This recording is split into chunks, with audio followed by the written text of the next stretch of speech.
color of your skin? Who taught you to hate the texture of your hair? Who taught you to hate the shape of your nose and the shape of your lips? Who taught you to hate yourself from the top of your head to the soles of your feet? Who taught you to hate your own kind? Who taught you to hate the race that you belong to? So much so that you don't want to be around each other. No, before you come asking Mr. Muhammad, does he teach hate, you should ask yourself, who taught you to hate being what God gave you? Most of us blacks, or Negroes as he called us, really thought we were free without being aware that in our subconscious, all those chains we thought had been struck off were still there. And there were many ways where what really motivated us was our desire to be loved by the white man. Malcolm meant to lance that sense of inferiority. He knew it would be painful. He knew that people could kill you because of it, but he dared to take that risk.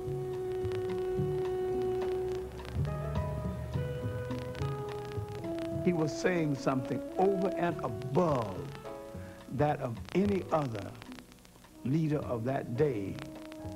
While the other leaders were begging for entry into the house of their oppressor, he was telling you to build your own house.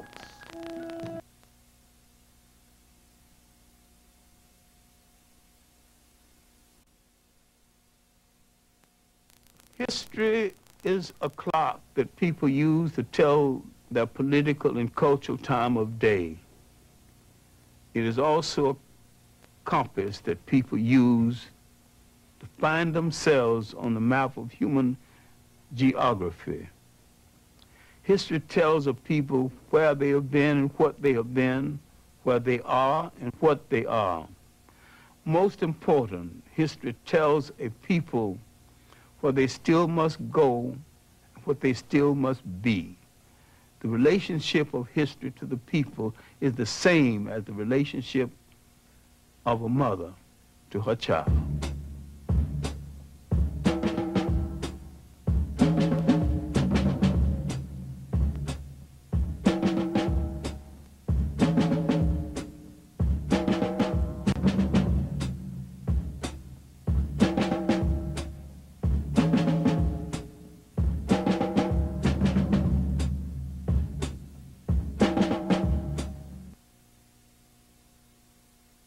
Welcome.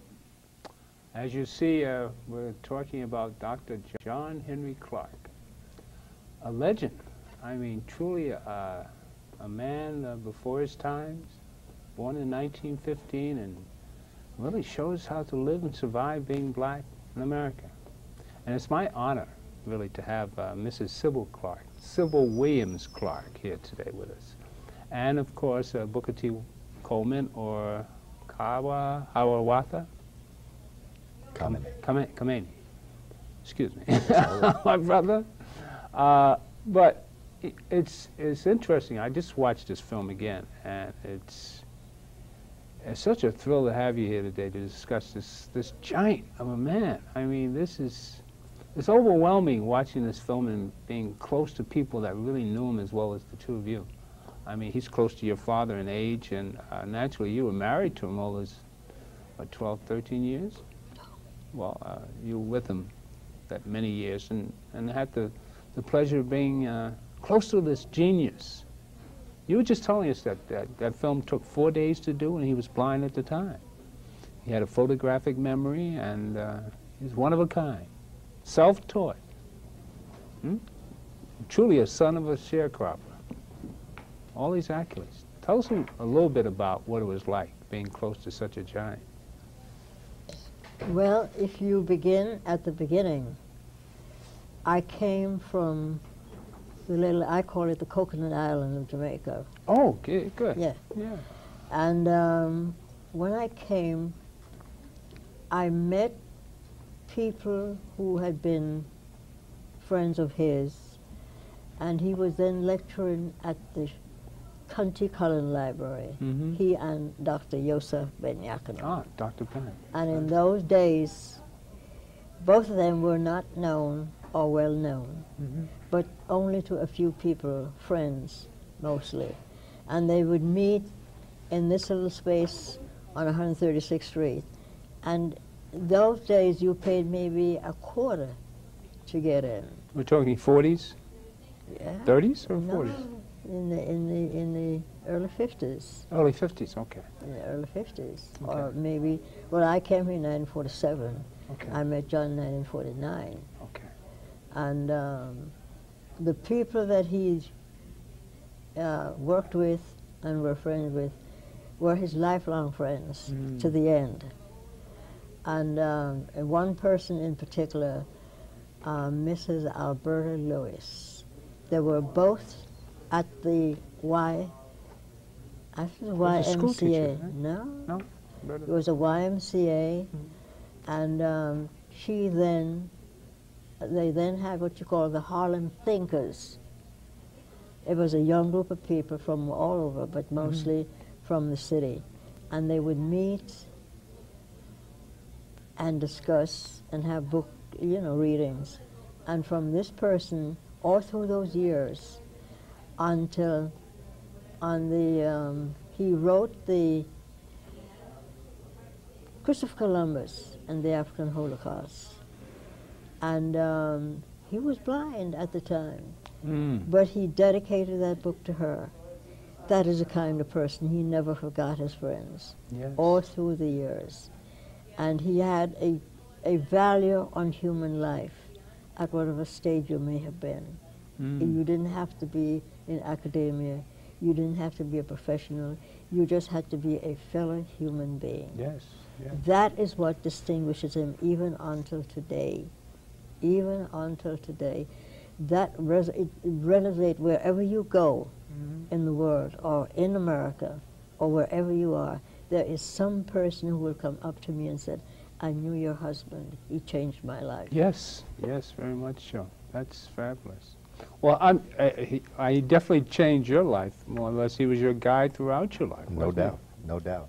And probably a lot of what has led me to what I do in terms of the Board of he? Education. And you're a teacher, too. Go ahead.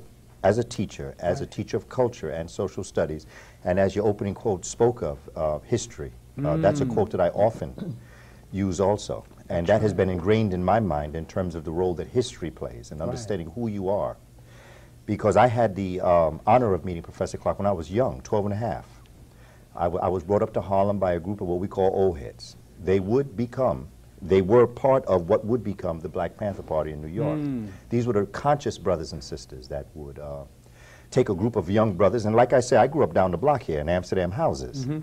And they would take us up to Harlem, or they would take us on their bikes, or they would take us down on Western Avenue. There was an old bread store that in those days, at the end of the day, if they didn't sell their bread, they would either give it away or throw it away.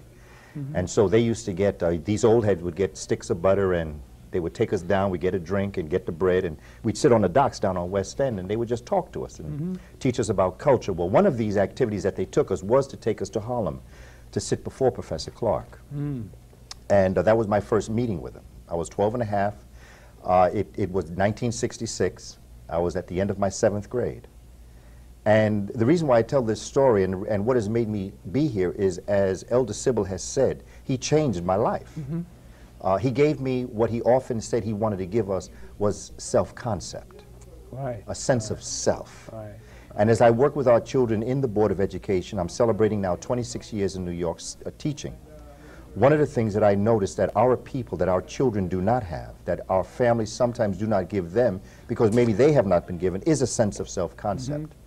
And that is what Professor Clarke gave me. He gave me a sense of self-concept from a child's perspective, so that my role in life has been to do for others what he did for me, because I used to always say to him, that there's no way I could ever repay him. There's no monetary value. It's a priceless experience to have someone change you.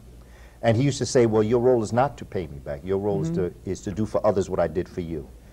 And I remember this summer we honored Professor Clarke, and I remember one of the things that I heard Elder Sybil constantly tell other people is that, yes, you should financially support those that have come, like Dr. Ben and others. You should definitely let them know that you're there, let them know that, but you got to carry on their work. That's the key. You got to carry on their work, and that is what we have attempted to do in honor of Professor Clarke, because that's the only way that I could possibly honor him, to let him know that he is so valuable to us, that his work must continue, and it must continue through all of our young people. We might mention that tonight at Berry Center on 27th Street. 127 West 127. 127 West 127. Dr. Ben, we're honoring Dr. Ben at 7 o'clock there tonight. So he'll be speaking. I started to do an interview and bring it to us today, but I didn't get a chance to, because he's back, and he's a fighter. You know, I think I did one of the first interviews of him after John died, Dr. Clarke died, and because he almost died right along with him, didn't he? It's funny how people, not funny, but it's what word would you use? It's profound, or it's kind of spooky the way all this stuff comes out. I mean, you know in your heart when you meet powerful people. I mean, you can feel the vibes, the vibration is there. And the first time I got around all this energy was at Abyssinian Baptist Church. I'm sitting next to what's his name? Yeah. Gil Noble. And I've got my little VHS camera. I must have been my second year here at M&N. I felt so honored. I was around all these all these giants. And then I knew about Dr. Clarke, but I didn't know him half as well as anybody else. I didn't see the film at the time, and I was so in awe. But I knew Professor Small, I knew Jeffries, and You were a greenhorn. I really was. I mean, I Greenhorn. was so green, and I was in awe. That's the word. I was in awe of everything. I just, wow. And it was just, I felt so stupid, really, that I didn't know. I really did. I said, how could I miss something like this? Yeah. I mean, people today, when they see, you have to see this film, The Great and Mighty Walk. We're going to show little clips of it so you get a good idea. It's made by Wesley Snipes. You saw the opening, which was the beginning of the film. And the history of Dr. Clarke is really the son of a sharecropper, and we're just going to go a little bit over his early beginnings, how he was raised, and we're going to talk about family and what's so important to us as a race of people. To understand where do you have this knowledge of yourself, but here you find a man born in 1915 in Alabama, and you can imagine what that was like, and self-teaching himself. But his real beginnings came to him because of the love of his family and the beautiful women he had around him, as Mrs. Clarke is testament to that. Well, let's go back to this beginning. Before we proceed, we're talking about his impact he had on the students. Well, I was at a dinner just last night, and I met a young woman from Brazil. She's got a PhD in cultural affairs, and she told me, I knew your husband. I met him, I read his books. I was at the Sorbonne. And had it not been for what he told me, I would not have made it through. So she got enough self-esteem from meeting him. And you get this wherever you go. There is always somebody in the crowd will come up to you and said, "You changed my life." Now this is because of all the lies that you're taught in the European schools, or the oppressors' schools, which Dr. Clarke expressed so amply. What is it that they teach us? They don't teach us our history. They lie to us about our history. Well, so this is what helped the woman. But unlike most of the historians, and I don't think most people know this, that this man had traveled in every country in Africa except South Africa. Except South Africa. And in the latter days, he was invited to South Africa by 3 different groups. And he told them all, until you get the land, you are not free, and I am not coming. and he did not go. Right. But he was an international person who had been all over the world, including what we now call the Middle East. Right. Had met Saddam in the early years. Okay. Was in an international organization to improve racial relationships, so that he was out there trying to cement this global thing. But his thing was that unless we tell the history ourselves, it will never be told. That's right. Because the lies are still being repeated on cable, what they call Discovery, the History Channel. I look at it, and it's And you wonder. unbelievable. So unless we get our children to understand that this is a part of their lives, past or present, because we now have people claiming cradle of civilization in a part of the world that didn't exist before. You're after talking about Egypt. Iraq. We're talking about Iraq, or no Senegal have heard it. Right. That they are the cradle of civilization, and chronologically you can't be when Egypt was before you. Right. And then we still have the monuments, and we have the history, and we have the writings. Because remember, we were told we had no writings. Right. But yet we're looking on all these airports, and we're using symbols to tell us where we are. So who had the language first? Well, you know, it's so important that we really understand history. Because, I mean, I grew up in the 50s, and I was brainwashed by the Ten Commandments. And I still couldn't understand how nobody had a suntan. I said, I know it's sunny out there. I say this often. I'm sure you heard it out there before. But I could never understand why there wasn't more told. I mean, I used to love history, but I didn't see anything in our books that went before Greece. Greece was the beginning of civilization to Europeans. I mean, what you had before that, they never talked about.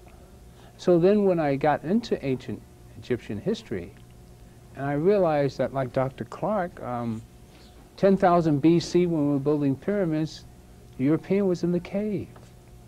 We were building pyramids by the stars, and the European didn't thought the world was flat until 1492. I mean, what lies have we been told in school? What have we been taught? And they're still hiding it from us. All right? And you see, one of the great things about Professor Clarke, in terms of his teaching, is that as a teacher, we see that there is content and there's intent. Content is what you teach. Intent is the method by which you teach it. Okay. Professor Clarke, there are teachers that have a great deal of content but a weak intent. They have a lot of knowledge, but their methodology of teaching it doesn't get across. There are others that have a very little bit of content but have a wonderful methodology. So the little that they do know can get across. Professor Clarke happened to be one of those unique human beings that has been amongst us that had a huge content and a most wonderful intent. He had a way of teaching you that could place you within the confines. He could take, like I know Professor Smalls always tells the story about when he first learned about Shaka Zulu. And Professor Clarke was talking about Shaka Zulu, and Professor Smalls talks about him literally feeling like he was in the room with Shaka Zulu, as Professor Clarke would go through this methodology. Later on, I remember I attended a lecture by Professor Clarke, and there were very few lectures that I didn't try to get there, sit in the back and listen to him. When he was at Hunter College, and when he would go to different places, I would be there to listen to him. There came a point in my career that I no longer listened to what he said. I watched how he taught. And there was one time he came to me and he said, you know, Booker T, I noticed that you didn't hear a word I said. He said, but I know you watched how I did it. Because his methodology was what he called talking in a circle. And in talking in a circle, teaching methodology means that you can have a musician in the room, you can have a sports person in the room, you can have someone who's very good in math or science, you can have someone who's in a lot of different areas. A lot of times teachers will go into a room and teach from their perspective. Therefore, in a room of 30 people, if you focus more on the historical aspect of something, you'll lose the musician and the sports person and the mathematician. You'll lose them because you're coming from your perspective. But what Professor Clarke, he was so rich in his knowledge and his base of information. He could take, for instance, like Shaka Zulu, and he could talk about music. And he could tie music to Shaka Zulu. So then he would pick up the musician student. Then he'd say, and then whenever he was talking in a circle, it's called topic-centered and topic-associated in teaching. Okay. You have a point that you want to make. Right. But you go off the point to your topic association. And what he would do is he would get off the point and he would start talking about music. He'd talk about the music of Azania or South Africa. He'd talk about how the Azanians, how the Zulu would practice warfare according to a particular drum beat. And then he'd bring that musician into that conversation and then he'd say, okay, now. Every time he said, okay, now, that meant that he was going to draw that person back into the center. He'd get back on point and continue talking about Chaka Zulu. Then he'd go out there and he'd see that he had a basketball player in there. And then he'd talk about the physical athletics that Chaka would put his people through. Then that person that was kinesthetically involved would then start to listen because that's his strength. And he's out on the circle. Then he'd say, okay, now. At that point, he would pull that person in. So now he's got the musician and the sports person. Make a long story short, Professor Clarke in one lesson could go around a room and get a sense of everybody's interests. And by the end of the class, everybody would be on point with him. Everybody's on point. No matter what your background was. That made him a master teacher. That's a master teacher. He called it talking in a circle. Talking in a circle, yes. Yes. Well, you want to go back and watch a little bit of the early beginnings so we can get the people to have a classic exposure to what it's like to be struggling in America in 1915. Imagine. Play the roll-in from VTR 2. Describe a legend, an African-American hero, an historian, an activist, who for half a century has charted a singular course dedicated to the intellectual and spiritual liberation of a people. Though his eyes are now darkened by glaucoma, he continues to enlighten the lives of thousands of men and women through the pages of his many books and in university classrooms across the country. How do you describe a legend? You can't, really. But you can meet the men and women who influenced him. You can learn from him the hidden history of the African people. Learn from him a different way of making sense of this complex and often very confusing world. And you can let Dr. John Henry Clarke tell his own extraordinary story in his own soulful style.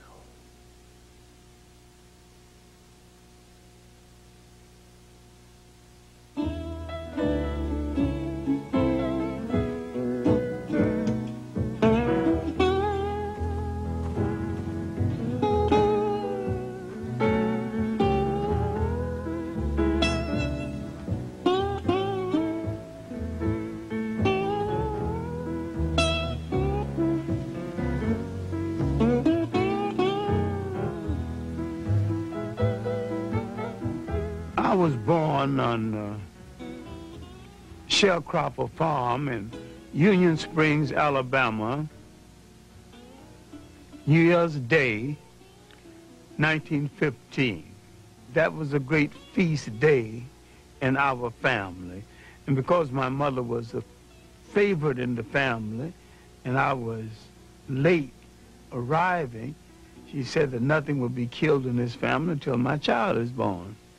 And I didn't arrive until 3, and everybody was hungry. The feast had not started, and I wasn't exactly welcome.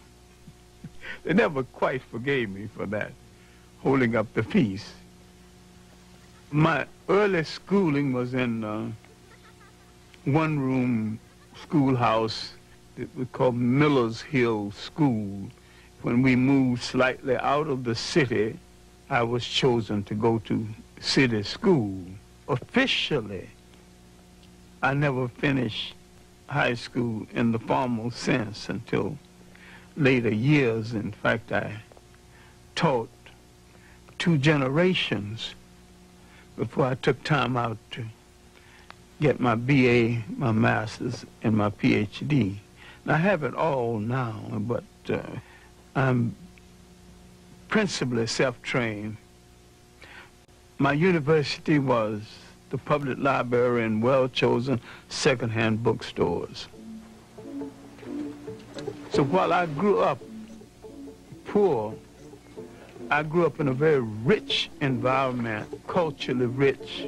I grew up with a whole lot of love and affection, a lot of lap time and a lot of slap time too, because I wasn't permitted to get away with too much.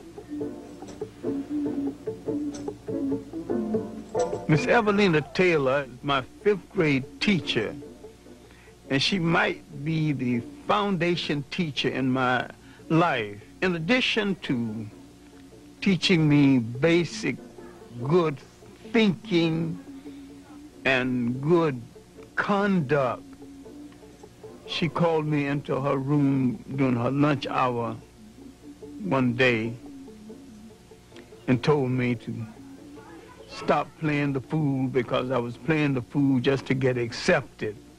And she said, it is better to be right and march into hell than to follow a bunch of fools into heaven. I wanted to do something to impress Miss Taylor, and we had current events on Friday. We wanted to say something unusual because I worked for white people before and after school, and they had magazines. They would receive them one day, read them hurriedly up, throw them away the next day. So when I got up for current events, I always had something decidedly different to say about my own people and about other people. No, I wanted to do something real big. So I went to a lawyer that I worked for before and after school. I can still remember his name, Gilchrist, and I asked him for a book about my people in early world history. He says, I'm sorry, John, that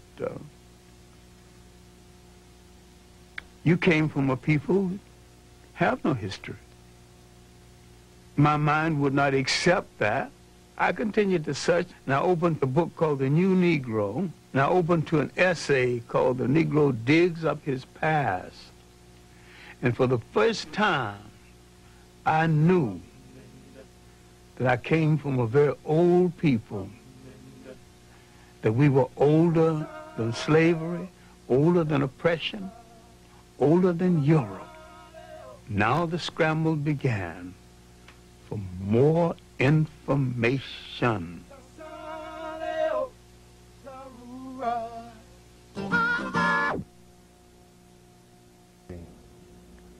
Fascinating.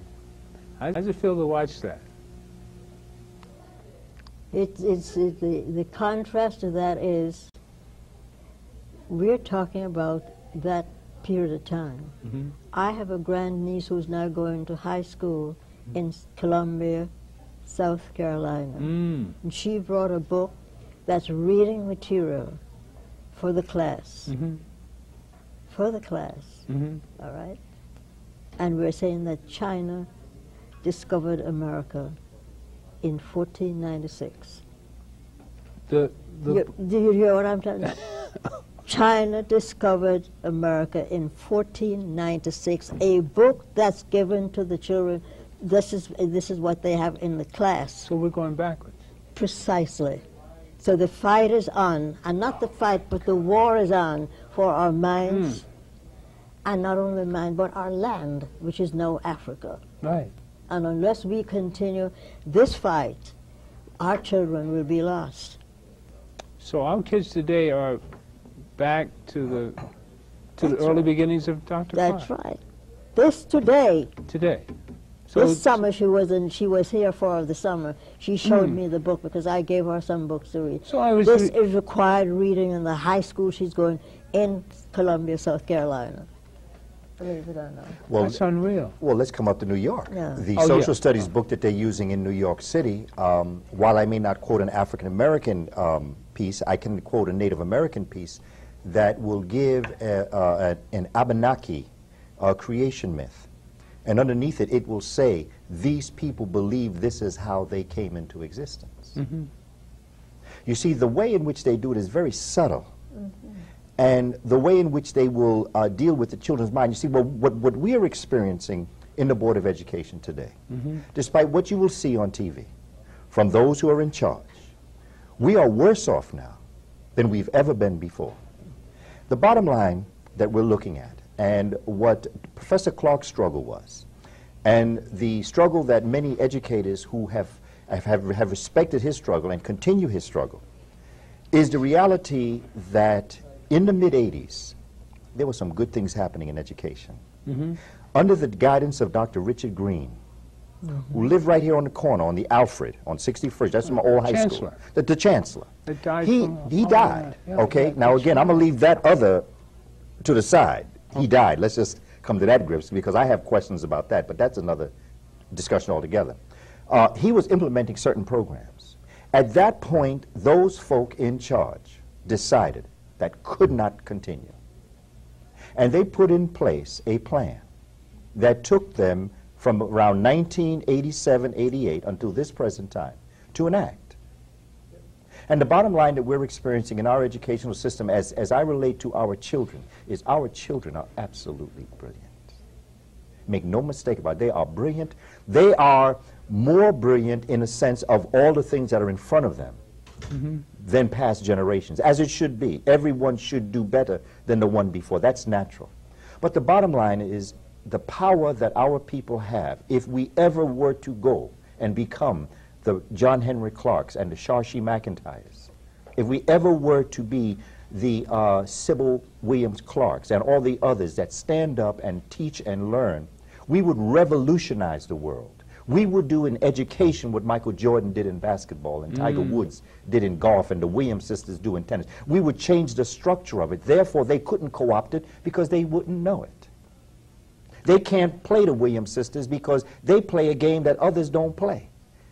It's very difficult to play someone that has taken the game to another level, a level that you yourself are not intrinsically and extrinsically capable of dealing with. And that is what they saw in our children during the 80s. They saw that if this cultural piece were enacted, if our children got a self-concept of who they were, where they came from, who they were, where in the world are they, and how in the world did they get here, if they could answer those questions, they would revolutionize the world, and their children would not be able to do what our children could do. And that was what they put on. So it's happening all over because they understand black power. And the power of the black man is to understand his own spirituality. Deep. You can't touch it. That which you cannot understand, that which you cannot touch, you have to make it either that it doesn't exist or that it's wrong, so that you make them not want to touch it. See, when Professor Clarke touched my life, he revolutionized. You see, that's what Gil Scott-Heron meant when he said that the revolution wouldn't be televised. Because you see, what you see happening on the streets is not the revolution, it's the result of the revolution, because the first revolution, the most important revolution, occurs in the mind. Right. And that's what Professor Clarke did for all those whom he touched. He revolutionized our mind. He changed the structure of our thinking. Therefore, when he changed that, nobody could touch anything else. And that's what I will always respect and love that elder, that ancestor for. See, that's what I felt when I went into Abyssinian Baptist Church. The spirituality. I couldn't find a word for it, but it was the spirit. Not the vibration, but really the spirit. He was there. Spirit. But you want to know where he really was? He was out on the street. Because I had to leave the church. Because I had to go back out on the street where those drums were playing. Because you see, that's where Professor Clarke was also. Because remember the festivity out on the street? They closed up on 137th Street. Right. Because when the people, some of the people couldn't get into the church for whatever, one reason or another. It was too crowded. It was too crowded. And you see, the chosen people would go into the church. But you see, it was the masses of the people who he changed. That was the key. The masses of our people who so endeared and loved that brother, who would go to the lectures, who would speak to him in the church, who would go up to the restaurant on 145th Street, reliable restaurant where we saw him eat so many times, or to the hot pot where he would eat. You know, this brother revolutionized my mind. We used to talk about how to fry potatoes, we used to talk about tomatoes and okra, which he loved so much. We used to talk about how to cook that. We could talk about anything. And when I would call him up, he'd say, "Hey, man, how you doing?" I could still hear him say, "Hey, man, how you doing?" He was a regular person, right? He was a master. He was a master person. He was a human being. Right. And in what we're talking about, his niece, who also teaches in Dublin, Georgia, she went to a teachers' conference in California and heard a young man lecturing. And she said it reminded her of Uncle Bubba. Uncle Bubba, right. They call him And she Bubba. went up to him and asked him, "Where did you learn your history?" From Dr. John Henry Clarke. Wow. He tells of a story in going into Midwestern University town to speak, and a student came up to him who was, a doctor came up to him who was then told him he was a student of his, and he was then the director of the gynecological department in the hospital, all because of what he taught him. In other words, just coming out of his class didn't say that you were just a student who learned the rhetoric. You learned the practical way of living, how to apply what was given to you, and to then go out and serve your people. Amen. That was the kind of education. Not that you took it to make money or to get a better job, but to be the master in your own house, to control your own life to the extent that you can make a difference. Then you make it in a community and among your own people. This is what we now have to tell our children who have come into this legacy that was created for them, that they don't know anything about because it's been taken from them. But then we have a hip-hop generation who is, a few of them may be aware. But look at all that energy, look at all that money that we could use going into building institutions instead of putting it in the gold mines of South Africa where the gold is stolen. People are being killed every day to mine that gold, and you're putting it around your neck to make sure that you're part of the scene. It's incredible. We have what we can do to make a difference, but then we have to make that difference felt and let them understand that it was given to them, not for them to squander, not for them to share and say everybody's alike, because the people that they're sharing with will eventually take it and say they created it, like they have done to jazz, and now they're doing to hip-hop too. Right? So unless they understand, or rock and roll, understand what it is all about, it's a matter of taking what you have created and getting it in somebody else who's actually stealing it, but you don't know because you think they're there to share it with you. That's not the way the world works. Somehow we've got to make them understand this is the real world, and the real world is what you create belongs to your community. You can share it, yes, but make sure that it does the best for you than for somebody else. One of the main reasons why we chose to bring Dr. Clarke to the people, because I think one of the most profound things I found in this piece was his reference to family and how he related to family, as you're talking about. How, I'm old enough to remember when, any person in the community would grab you by the collar if you were doing something wrong and spank you, take you home to your mother. And so, your boy is out there doing, and you get the second spanking from your mother because, that sort of thing existed amongst black people. But you don't see that happening today. I think that's why the kids are so off wherever they're going. But then within our lifetime, we have seen the destruction of that structure of a family with drugs. So that'll do it. Now we have AIDS before us, and now we have gender. What do you call it? Don't forget about alcohol. Don't forget about alcohol. We're losing our children based on gender preference. This is another thing that we have. But that was always there. It's been always there, but it was not something that was prevalent or seeking. Well, people are proud of it now. Because maybe that you have to respect people and what their choices are, because this is what it is.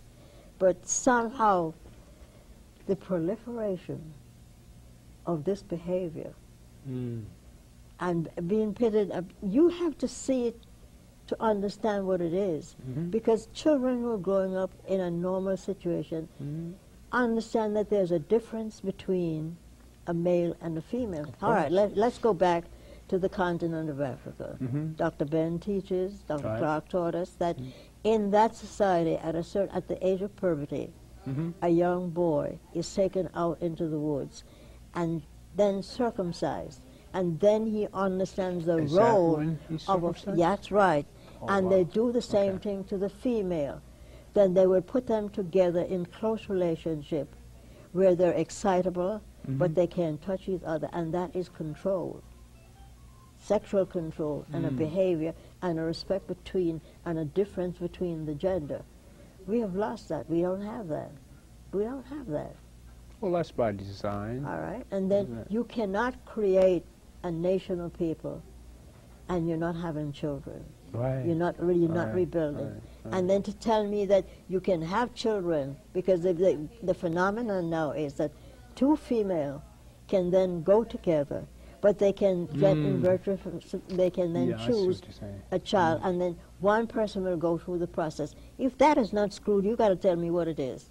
I don't know the difference. I grew up in a house with 6 brothers, a father and a mother. Yeah. So maybe that's why I can't comprehend. Yeah. I can't. I just can't. Well. And then I have them in my family too. Gays? Oh yes. Oh, okay. Lesbians. Not gays, lesbians. All right.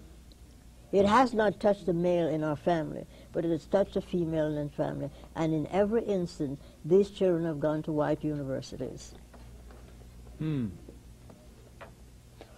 You know, there's a difference in that too, because I But remember yet in the old days we there had are the Jewel eyes- Box Review, and it was quite entertaining. We had the drag queens at the Rockland Palace every year. You remember that? The gay ball. These are people with great deal of love, a great deal of intelligence, a great deal of warmth. And you have to love them because they're a part of you. Okay. You don't separate them. But all I'm saying is that something has gone awry, where we are now, instead of creating what we call the family, Right. to the extension, and then the procreation, and then the continuation of a family. How are we going to create? How are we going to take this, if this is what we have? Because fine, if the other people want to do it, that's their thing. Okay. But it's not. I'm telling you, based on what I know and what I've been taught by these 2 great teachers and their experience in that culture, and it's not only a part of. It's not only a part of one part of Africa, it's all of Africa. Okay. And what they also said in that situation is that behavior was introduced by the Arabs who came in. Okay. All right. Now, this is what I was told. Now, in the And we African learned culture, that, this all right? doesn't. The It's not culture. tolerated, right? It's not tolerated. Well, from the research that we have seen, there is no place for it. Okay. By matter of degree, nature always has it that people will, you create male and female. By nature, you will always have those that are in between in terms of choices and feelings. But within the African society itself, as Elder Clarke was speaking of the rite of passage and circumcision and excision, that actually occurred because the male reproductive organ has as the foreskin somewhat of a semblance of a female reproductive organ. And the clitoris on a female is somewhat of a male reproductive organ. Okay. So one of the culminating activities during the rite of passage at puberty, because there were other rites of passage. Conception was a rite of passage. Birth was a rite of passage. Okay. 2 to 3 was a rite of passage. 7 to 9. And then, so you went through your gradations of life and the spiritual essence, and that's what our children are also suffering from. The spirit is not being addressed in our children. Okay. And so that when the spirit is not addressed in a child, then they will never move to the next level. It's like when you study algebra, geometry, and trigonometry. Okay. Geometry is an outgrowth of algebra. Trigonometry is an outgrowth of geometry. You cannot study trigonometry and not know algebra. Right. Exactly. So that in the same way, in the rite of passage, there are spirits that are addressed that introduce this spirit within this person, this ka in ancient Kemet it would be called, into this person. It would be addressed, respected, and brought to a certain level of consciousness. The idea of removing the foreskin of the young man was the act of the man accepting his manhood. The idea of, and what became symbolic excision, I mean, it wasn't a whole clitoris was removed, it was just a piece was removed, and at times it wasn't even anything removed once they got to realize it, but that represented the female at accepting her femininity, her female role. The brothers, the elder brothers would take the young man out, school him in manhood. The elder sisters would take the young ladies out, school them in womanhood. And as she said, those activities that would bring them together, that would titillate them, that would get them excited, but would teach them discipline. Yes, you're going to get these feelings, but you got to hold on. What we have in our communities today, I have caught children in stairways having sex in junior high school. Yeah.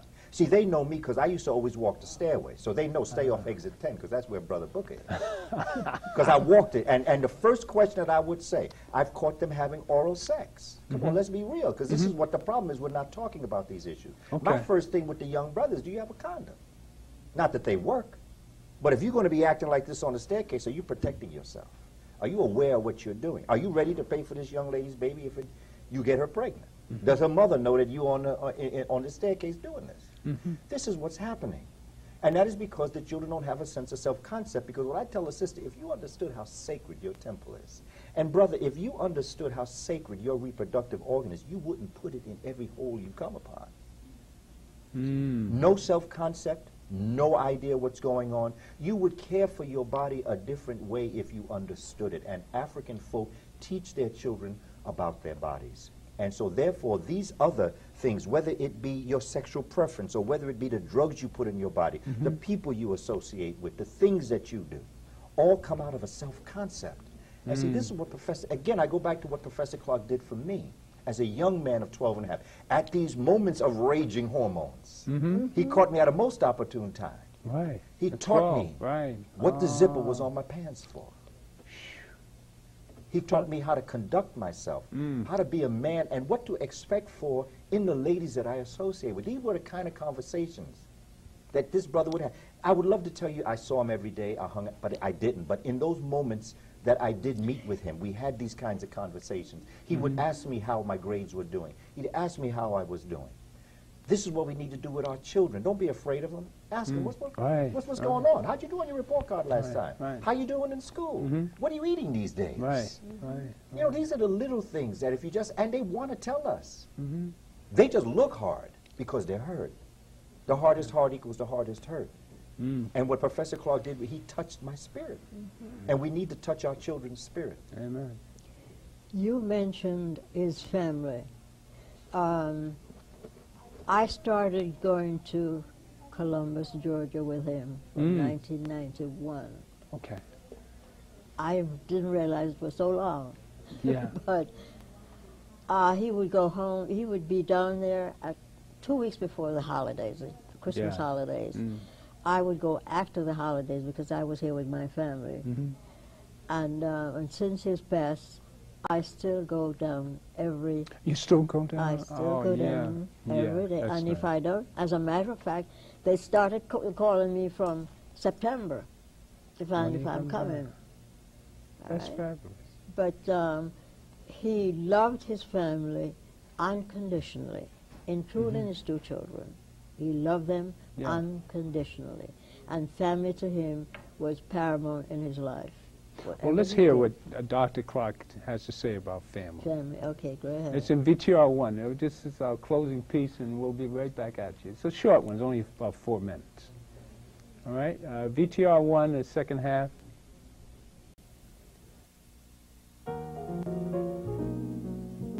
Many perceive the African-American family as an endangered species.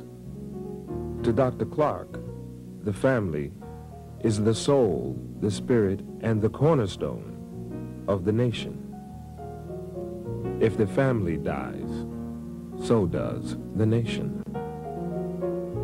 We're making a whole new way of life out of the artificiality of imitating our oppressor, who's also in trouble with the family.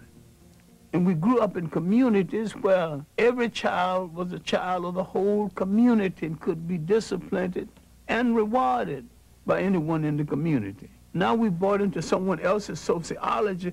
Don't touch that child. Don't you dare spank my child.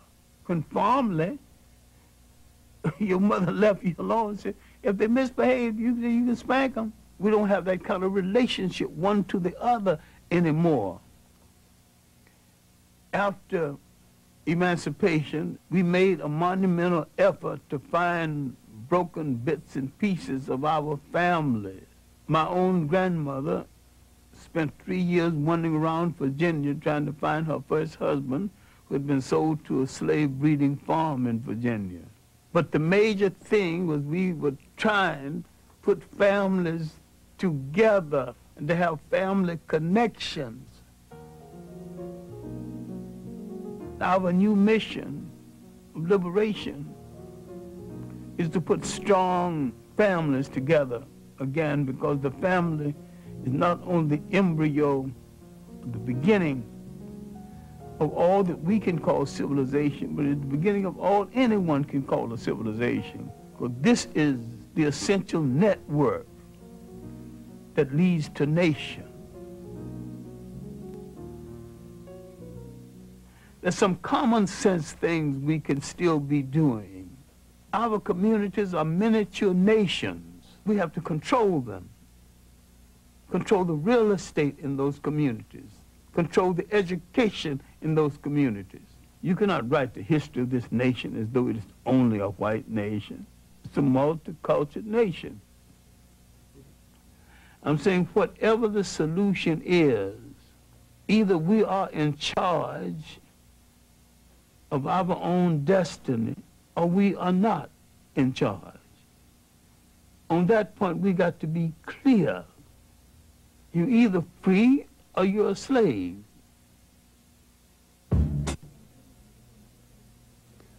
Ah, either you're free or you're a slave. Did he put it amply or what? As normal? Huh?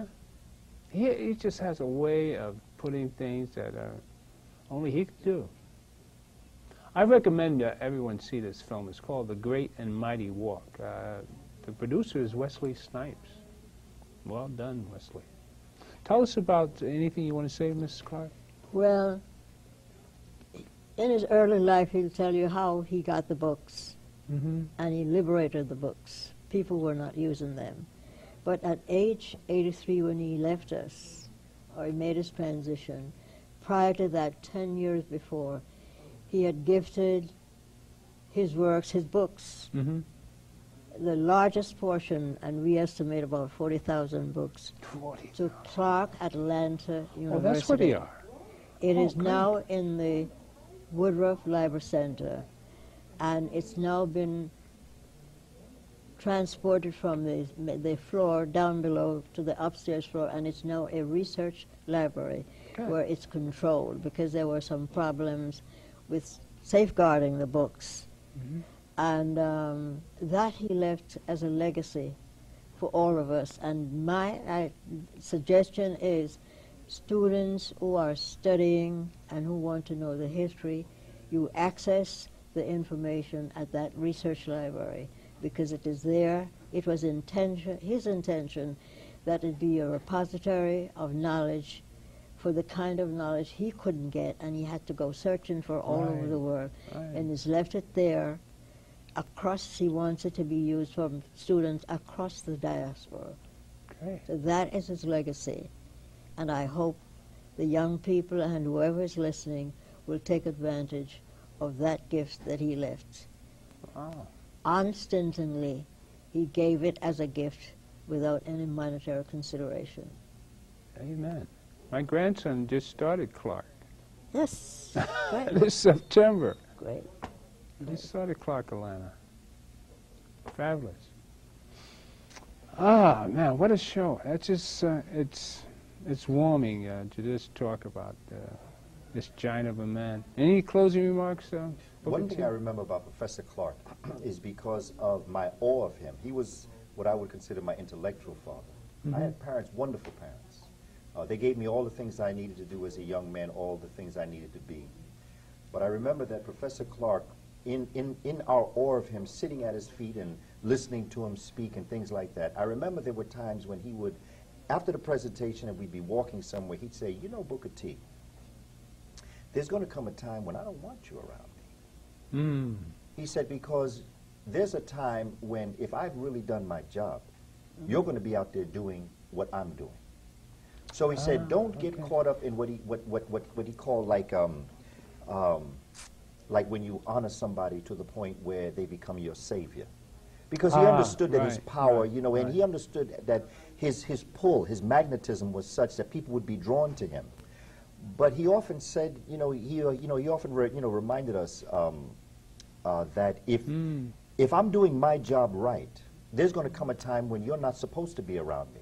That I've so impacted you on what you do, you're going to want to do for others what I've done for you.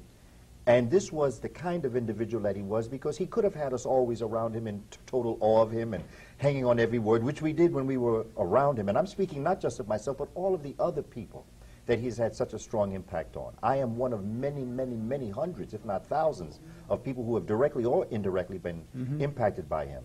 He called it a Messiah complex. Right. There were things that I remember him saying. I think Messiah complex was one, ego starvation was another.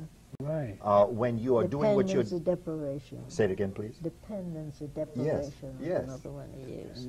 Yeah, I mean, these are little things that I remember. And then, of course, his quote that I will never forget, that I always even say to children. I bring his big picture, a big picture, and I just put it there, and I say, this is my teacher.